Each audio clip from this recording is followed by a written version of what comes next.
The morning of my 34th birthday started the same way the last three had. Daisy's cold feet pressed against my calves before her alarm went off, the smell of her shampoo on the pillow beside mine, and a quiet kind of contentment I had confused, for years, with happiness. I should have known something was wrong by the way she smiled at me over breakfast. It was the smile she used on her boss when she wanted a day off. Practiced, warm in all the wrong places. But I was 34 and in love and stupidly, completely blind. Big day, she said, sliding eggs onto my plate. I invited a few people over tonight. Nothing crazy. I told her that was perfect. I remember saying exactly that. Perfect. It wasn't until 7 that evening, when the apartment was full of people I mostly liked and a few I'd never seen before, that I understood the specific flavor of humiliation the universe had been preparing for me. I was standing at the kitchen counter with a bottle of beer, talking to my coworker Tom about a project deadline, when Daisy appeared at my elbow holding a birthday cake. 34 candles. She'd actually counted them out. Everyone gathered. Someone turned the lights down. They sang. I stood there grinning like an idiot while the flames threw small shadows across all those familiar faces. Tom, my college friend Pete, Daisy's younger sister Nina, a handful of Daisy's friends from the gym, and a man I recognized as Derek, a guy from Daisy's office she'd mentioned maybe twice. Then Daisy laughed, that specific laugh she used when she was performing for a crowd, and she grabbed Derek's arm and pulled him forward. "Let Derek blow them out," she said. As a joke. The room hesitated for exactly half a second. Then a few people chuckled nervously. Someone in the back actually laughed. Daisy was already looking at Derek with an expression I can only describe as inviting, and Derek, grinning, leaned forward over my birthday cake and extinguished every single one of my candles. I stood there in my own apartment, in the dark, on my birthday, while another man blew out my candles. And the room laughed because Daisy had framed it as a joke, and when Daisy framed something as a joke you were supposed to laugh. I knew that better than anyone. I had spent 3 years learning that language. I forced a smile. I said something like, "There go my wishes," and people chuckled again because it was a good recovery, and the lights came back on, and Daisy kissed my cheek and handed me the knife to cut the cake. Her lips were dry. She didn't meet my eyes. I cut the cake. I smiled.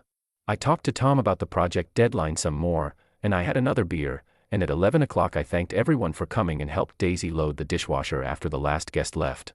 "People had fun," she said. "Yeah," I said. "They did." She went to bed before me. I stood at the kitchen sink with the lights on and stared at the candle wax residue on the cake plate. 34 small dark circles where the flames had been, and I felt something turn over slowly in my chest. Not anger yet. Something quieter. A door in a long hallway, swinging open just a crack. I had known Daisy for 4 years and been with her for 3. I had driven 4 hours round trip every other weekend for the first year we were together when she was finishing her master's program in another city. I had turned down a job offer in Seattle, a real one, better title, better salary, because she'd cried and told me she couldn't manage a long-distance relationship. I had given up a standing poker night with friends I'd had since college because she found it childish. I had done all of this without resentment, or at least I'd told myself I hadn't resented it, because I believed in her and in us and in the version of myself I became when she looked at me like I was the most important person in any room. I washed the cake plate. I dried it. I put it away. I went to bed and lay in the dark listening to her breathe and told myself the Derek thing was nothing. A bad joke. She had a weird sense of humor sometimes. It didn't mean anything. I told myself that for 11 more days. On the 12th day I left my phone on the kitchen counter by accident when I went to take a shower, and when I came back she was standing at the counter with her back to me, and I could see because of the angle and the lighting and the specific way she startled when she heard my footsteps that she was reading something on my screen. Except she wasn't reading my screen. She was typing on hers. And when she turned around she was holding her own phone, and my phone was exactly where I'd left it, and she said, "I made coffee," in the voice she used when everything was completely normal. That was what broke it open. Not the birthday candles. Not Derek's grin. That innocent, practiced sentence. "I made coffee." The most ordinary words she'd ever said to me, delivered with such deliberate calm that I finally understood she had been practicing ordinary for a very long time. I waited. I'm not proud of how long I waited. 6 days, which felt both too long and not long enough. I didn't snoop through her phone. That's not who I was, and I wasn't going to become someone else just because my chest hurt. What I did was pay attention. I had apparently stopped paying attention somewhere along the last 3 years, so I started again. She came home 40 minutes late on a Tuesday and blamed traffic, but she texted me at 5:47 from what she said was the parking garage. I checked later, and the parking garage was 9 minutes from our apartment. She changed her phone passcode. She laughed too loudly at a text message while we were eating dinner and then put the phone face down on the table when she caught me looking. On Thursday she mentioned Derek's name in a sentence about a work project, casually, the way you mention someone you think about often enough that their name has stopped sounding significant. On Saturday morning she told me she was going to Nina's to help her rearrange furniture. She was gone for 5 hours. Nina called my cell at hour 3 to wish me a belated happy birthday. She'd been traveling, she said, she felt terrible, and during that 12-minute conversation she mentioned that she hadn't seen Daisy in almost 2 weeks. So there it was. I didn't yell. I didn't cry. I sat on our couch for a long time after Nina hung up and felt the quiet spread through me like cold water through cloth, soaking into everything. I thought about Seattle.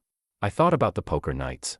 I thought about the 34 candles going dark all at once, and the way Derek had leaned over my cake with such comfortable confidence, like he'd already made himself at home in spaces that belonged to me. When Daisy came back at 4 o'clock I was sitting in the same place on the couch, and I said, "How's Nina's place?" She set her bag down. "Good. We got a lot done." "That's funny," I said, "because Nina called me while you were there.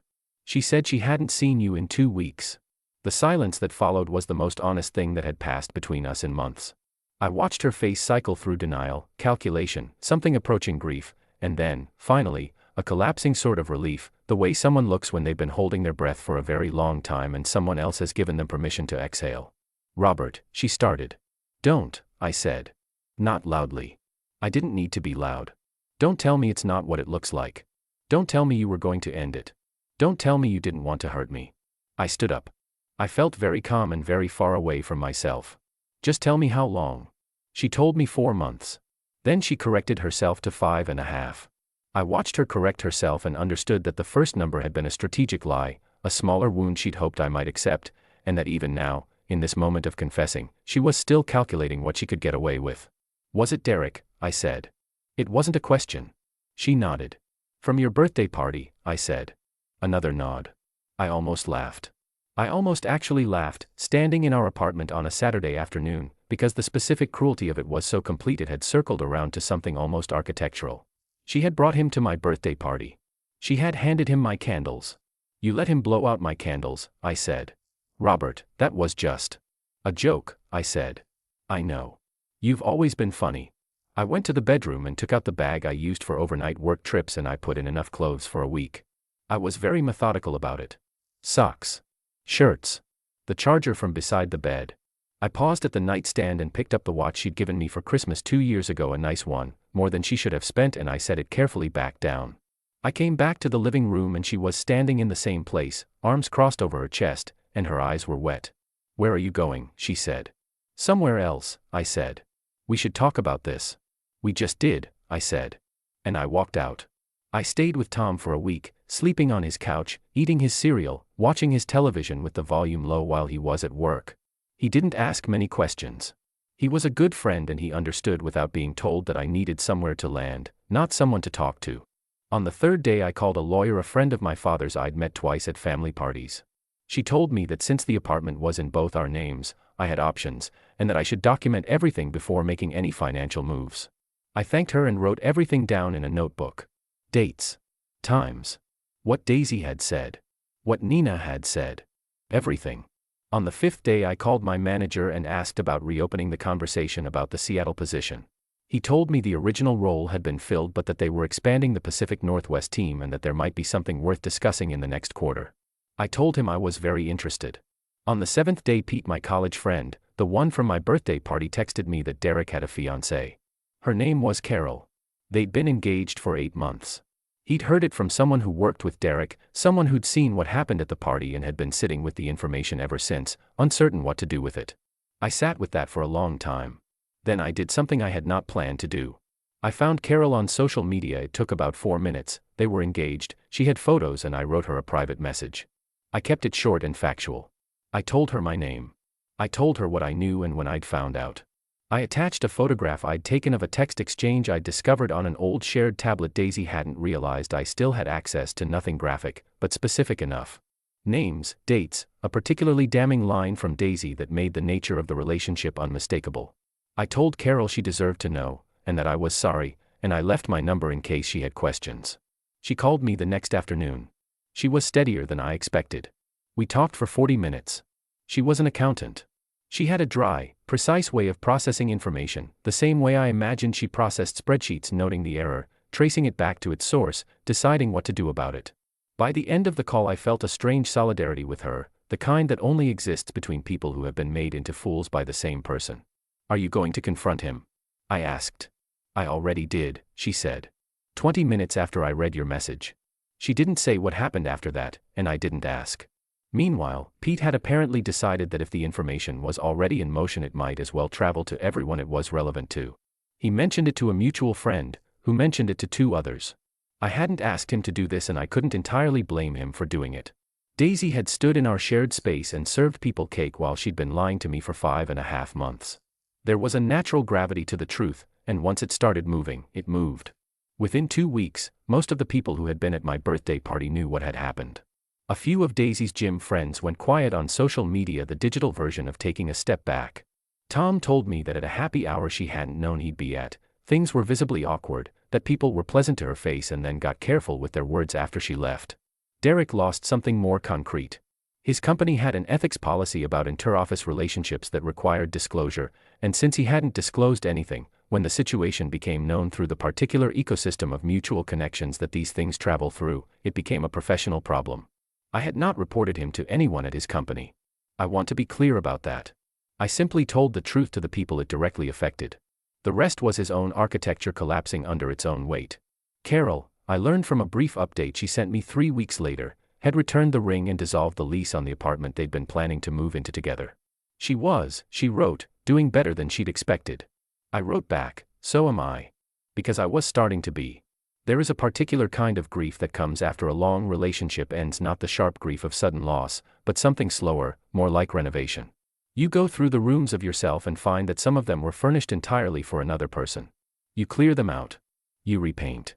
You stand in the empty space and hear your own footsteps. I found a therapist, someone Pete knew, practical and direct, who didn't let me sit in my feelings so long that they became furniture. She asked useful questions. She pointed out, twice, that I had organized my entire life around a person who had never once reorganized hers around me. The Seattle job. The poker nights. 4 hours every other weekend on a highway for a year. I had been building the relationship like a house I intended to live in forever, and Daisy had been renting. I started running. I had run in college and stopped sometime in my late 20s when I convinced myself I didn't have time, which was a lie I'd been telling myself with such consistency I'd forgotten it was a lie. I ran in the mornings before work, first 20 minutes, then 40, then an hour. Something shifted in the 4th week, not physical exactly, more like a recalibration. I stood straighter. I slept better. I looked in the mirror and recognized the person looking back. I started cooking again, real cooking, the kind I'd given up because Daisy found it performative when I spent time in the kitchen on anything more complicated than pasta. I made stock from scratch on a Sunday afternoon and felt, absurdly, like I'd reclaimed something fundamental. Pete restarted the poker nights. I went. I had forgotten how much I liked those men, not just liked them, but was fully, uncomplicatedly myself around them. We played cards and argued about sports and told old stories. Nobody needed anything from me except my company and an occasional good hand. The Seattle conversation with my manager became a real one in November. The role was senior, broader than the one I'd turned down 3 years earlier, with a title that reflected what I'd spent those 3 years building toward. I flew out and met the team and walked around the city for an afternoon, hands in my pockets, watching the water. I called my mother from a bench near the market and told her I was thinking of accepting it. She said, "Robert, I've been waiting for you to make a decision like this for 3 years." I laughed. I told her she could have said something. She said she had, actually, twice, and that I hadn't been listening. She was right. I hadn't been. I'd been listening to Daisy, which for a long time had felt like the same thing as listening to myself. I accepted the job in December. I gave notice. I found an apartment in Seattle from across the country, a 1-bedroom with large windows and light that came in from the west in the evenings. Tom and Pete helped me load a truck on a Saturday morning in January. We got breakfast after and sat in a diner booth and talked for 2 hours and nobody cried, which was fine, because the goodbye didn't feel like an ending. It felt like a door I was walking through, not one closing behind me. Daisy had tried to reach me 4 times in the months between October and January. A text in October that said she missed me. A longer message in November that I read once and didn't respond to. It covered the full range of justifications, the stress she'd been under, the distance she'd felt, the idea that we had both drifted, a suggestion that what had happened was the result of a mutual disconnection rather than her specific choices. A voicemail in December that I listened to in my car in a parking garage and then deleted. A final text in January, the night before I left, that simply said, "I hope you're okay." I was more than okay. I had been more okay than she would probably believe, and the fact that she was still trying to reach me, still needing to know whether I was devastated, told me something about what the relationship had actually been. She had needed to be needed. I had needed to be needed back. We had built something that felt like love but functioned like mutual dependency, and when I removed myself from the equation, she had gone looking for someone else to fill the same role, and then she had lost both of us, and now she was sending careful texts into a silence she'd created. I didn't write back. Not out of anger, I want to be honest about that. I was past anger by then. I didn't write back because I had nothing to say that would help either of us, and because I'd spent 3 years saying things for her benefit at the expense of my own, and I was done with that particular habit. I drove out of the city early on a Sunday morning, the truck rented and returned, my car packed with what remained. The streets were empty the way they only are in the early hours of a winter morning, orange streetlights on wet pavement, the world quiet and unhurried. I had a coffee in a thermos and a playlist I'd been building for a month and 15 hours of highway ahead of me. I felt, for the first time in longer than I could precisely locate, like exactly myself. I arrived in Seattle on a Tuesday evening. I carried boxes up to my apartment in the elevator, made up the bed with new sheets, put the kettle on. I stood at the window with a mug and watched the city lights on the water and thought about wishes. When Derek had leaned over my birthday cake, I had stood there in the dark and felt humiliated, diminished, replaced. I had made no wish because the candles were already out. But I had felt, in that extinguished moment, a specific and wordless wanting not for Daisy, I understood now, but for the version of my life where I wasn't standing in the dark letting someone else use up my light. I hadn't known that then. I knew it now. The new job started in the second week of January, and I was good at it in a way I hadn't let myself be good at things in years. The team was sharp and direct, the kind of people who had opinions and defended them without apology. My manager was a woman named Dr. Patricia Osei who had no patience for meetings that could have been emails or ideas that couldn't survive being questioned. I liked her immediately. I worked hard. By March I had led a project the team had been circling for a year without landing it, and Patricia mentioned in a department meeting that the result was among the strongest she'd seen from a first-quarter hire. I ran along the waterfront on Saturday mornings. I found a bookstore I liked. I learned which coffee shops had good light and which had reliable internet and which were better for thinking than for working. I called my mother every Sunday. I met Pete and Tom on a video call the last Friday of every month. I built something small and genuine and entirely my own. In March I met a woman named Claire at a work event, not my department, not my company even. She worked at a design firm that had partnered with us on a project. She was funny in the quiet, specific way that people are funny when they're actually paying attention to things, the kind of humor that requires you to be really present in a room. We talked for an hour and a half at what was supposed to be a 1-hour event. I asked if she wanted to continue the conversation somewhere the catering wasn't quite so aggressively beige, and she said yes. I told her, on our third conversation, it felt too early to call it a date, too late to call it nothing, that I'd gotten out of a long relationship and that I was still figuring some things out. She said she appreciated knowing that. She said she wasn't in a hurry. She was precise about what she wanted and honest about what she didn't, and being around her felt like breathing normal air after a long time at altitude. We took it slow. Deliberately, consciously slow. There were weeks when we talked every day and weeks when life intervened and we let it. She had her own history, her own things she was still resolving, and she was honest about those too, in the same precise way she was honest about everything. We built something careful and unhurried, and it held. Spring became summer. The city opened up the way Pacific Northwest cities do when the sun finally commits everyone suddenly outdoors, the water everywhere, light that lasted until 10 at night. I was running 7 miles on Saturday mornings. I joined a recreational volleyball league with some people from the office. I cooked a full Sunday dinner most weeks. I was sleeping 8 hours a night. I had not, in approximately 6 months, done anything at the expense of my own life for someone else's comfort. I learned, gradually, that I had never been particularly good at receiving care, that I'd spent so long giving it in the direction of one person who didn't reciprocate that I'd begun to think of myself as someone who functioned best when he was the one doing the giving. Claire was patient with this in the way a good person is patient with something they understand but don't intend to accommodate indefinitely. She told me once, matter-of-factly, that she wasn't interested in a relationship where the books didn't balance, and that she was paying attention to whether they did. I thought about that for a long time after. I thought about what it meant to be with someone who was also paying attention. It was Tom who told me about Derek, in passing, on one of our monthly calls. Not dramatically, he brought it up the way you mentioned something you've been meaning to say for a while. Derek's situation at work had not recovered. The ethics issue had grown, as these things do, into something larger and more complicated than the original incident, and there had eventually been a parting of ways. He was freelancing now, Tom understood, not entirely by choice. The fiancée was long gone. Tom had run into someone who knew him and reported that he seemed diminished in the particular way that people are diminished when they've lost the structure they'd mistaken for identity. I listened and felt nothing much. Not satisfaction exactly, though I won't pretend I felt nothing. More like the faint recognition you get when a story resolves in the way stories are supposed to resolve, not because justice is always automatic, but because certain choices carry certain weights, and the weight will be borne by someone, and it's usually the person who made the choice. About Daisy, Tom heard through Nina that she had tried to continue whatever it had been with Derek after I left, and that it had fallen apart quickly without the architecture of secrecy to sustain it. Nina told Tom, and Tom told me gently and only because he thought I'd want to know, that Daisy had not been doing well. She'd moved out of the apartment. We had formally dissolved the lease in early spring, a brief, businesslike exchange through respective lawyers, and was living with a friend. She was working. She was, as far as anyone could tell, fine in the technical sense of the word. But fine and well are different countries, and from what Nina could see, Daisy had not yet found her way from one to the other. I did not feel triumphant about this. I want to be honest. What I felt was something closer to neutral, the way you feel when you read the last chapter of a book that turned out exactly as you expected. The ending is appropriate. The story is over.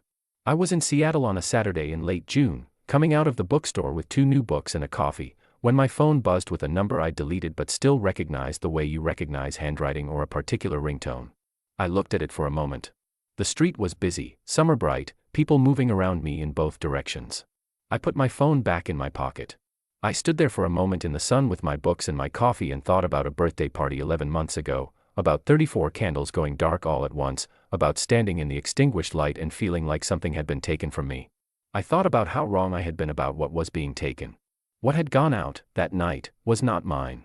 It was the version of my life I'd built around someone else's needs, the shape I'd contorted myself into, the wishes I hadn't been making because I'd been too busy keeping someone else comfortable to ask what I actually wanted. All of that went out with the candles. All of that was what Derek extinguished. And what it left behind was the dark. Which is where things grow from, if you let them. I didn't call back. I didn't text. I walked down the street in the June sunlight, past a restaurant where Claire and I had had dinner 2 weeks ago and laughed for almost 3 hours straight, past the waterfront where I ran on Saturday mornings, past the bookstore I had found and made mine, carrying my books and my coffee and my entirely reclaimed life. My only wish, it turned out, had not required a candle. It had required a door. And I had finally, after 34 years of standing in various anterooms being helpful and accommodating and available, walked through it. I looked forward. I didn't look back. The door, behind me, was permanently closed.